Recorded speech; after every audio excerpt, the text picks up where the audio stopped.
All right, hey, welcome to Plumbing Gurus. Today we are on site at a Juge project. This is a brand new house in Calgary, Alberta. I think we're in Mount Royal right now. This is a custom build, and we got some framers working upstairs there. They're building the house. We want to document this house from start to finish, so stay tuned for future videos. But right now we haven't even done the groundworks yet. We just came in here and met the contractor today. We went over the blueprints and we went through how we're going to run everything and all that kind of stuff, and we're planning ahead. So we're going to start these groundworks in about a week or two.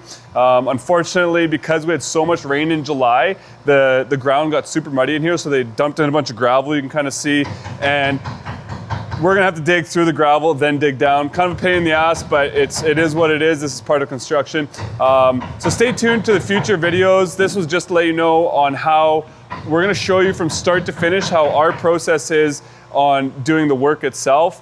And this job, I know we've talked to you about the Plumbing Bid Pro software. I quoted this job, and like we've said plenty of times here, 20 minutes. This was, I think it's about a $40,000 or $50,000 job. I don't fully remember, but it took me all of like 20 minutes from start to finish with Plumbing Bid Pro software. So if that's something you guys are interested in, just comment, send it, and you can hop on a demo call with myself or Clayton, and we'll show you how to use the software. But for the future here, for this video, we want to just show you guys our kind of thought process from start to finish, and we're going to try to document this entire job, so stay tuned.